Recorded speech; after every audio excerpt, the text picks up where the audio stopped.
my channel today, and we are going to be continuing the collar that we started the other time. So here you take your round neck measurements in order to draft out your shirt collar. So after taking the round neck measurements, you go ahead and draft your pattern, which we have done in the last video. The next thing you want to do now is to place the pattern that you have drafted and cut out your interfacing. Your interfacing could be hair stay or collar stay. Here I'm using a paper stay. Alright, so you draft out the stay for the collar stand and the collar itself, and then you place the pattern that you have, your collar pattern that you have drafted. You place it on your fabric, the main fabric you are using, and you mark out seam allowances, that is 0.5 all around the paper, and then you cut it out, that is, you cut the fabric for the collar. And then when you are cutting, you cut two of that fabric, that is one for the right side and one for the wrong side. So after you have done this, you go to your ironing board and then you iron your stay on a side of your fabric that you have cut. So this is going to be the side that will be on the outside.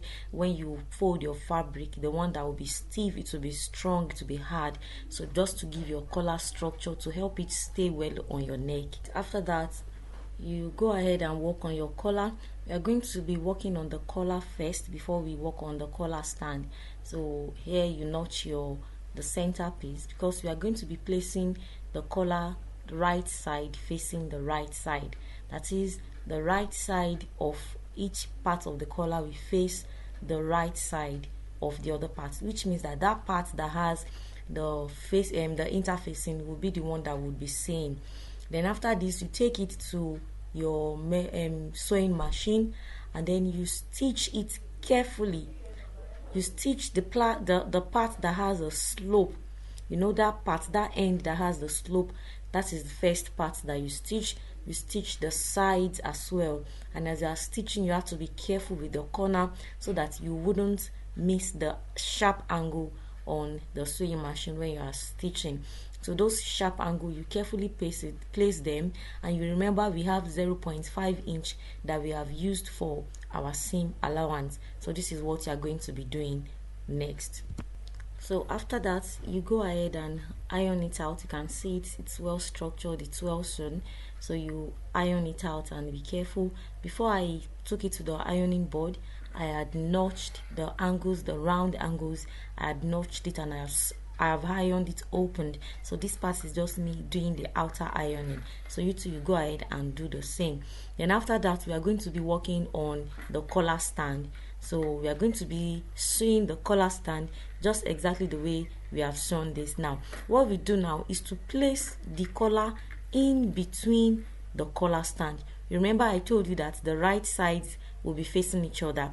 So you place the collar that we have finished sewing, you place it in between the right side of the collar stand, and you're going to make sure that the sides that has the interfacing are placed together, that is, they are parallel to each other.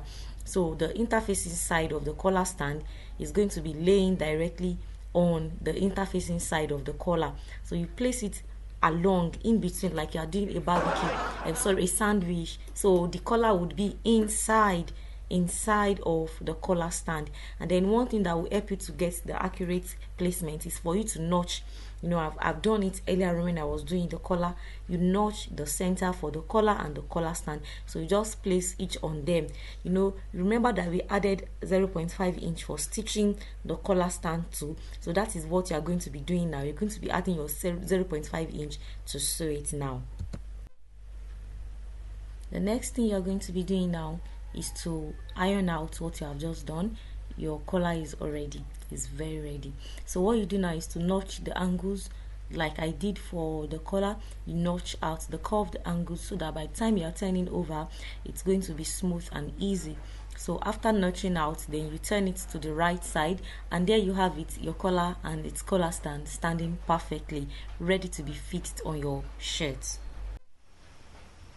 So in order to fix it neatly on your shirt, you turn in the seam allowance, the ½ inch that you have as seam allowance, you iron it in like I'm doing now. You iron it in. It will help your work, to make it neater, to make it easier, because you already have the 0.5-inch line that you've ironed, and then when you place it on the neck of your shirt, it's easy and ready, it's good. So it will just make it neat. That's one advantage that it has. So you make sure that the part that has the inner facing is the one you are placing facing the inside of your main fabric. So that's how we are going to be starting it.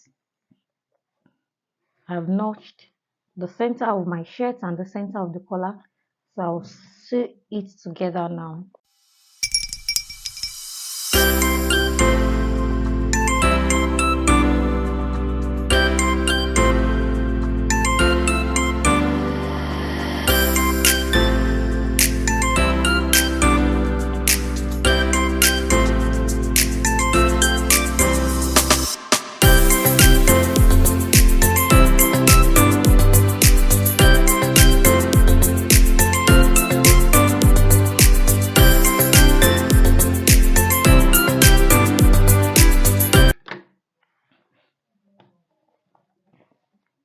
So we're going to come to the right side.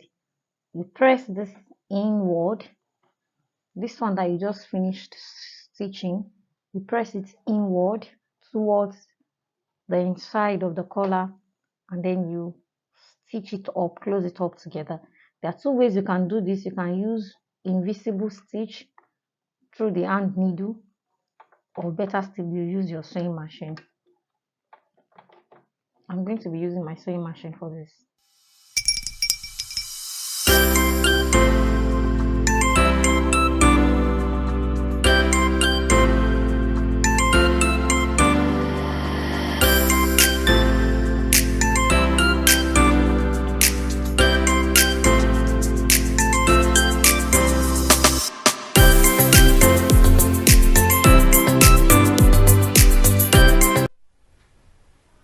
And with that, you have successfully fixed your collar on your shirt. You can see that it's very simple and easy to do. Then the next thing, you can go ahead and finish up your shirt. So thank you guys for staying tuned with me. I'm very grateful. If you have not yet subscribed at this point, please go ahead and subscribe, hit the like button, comment, and also share this video.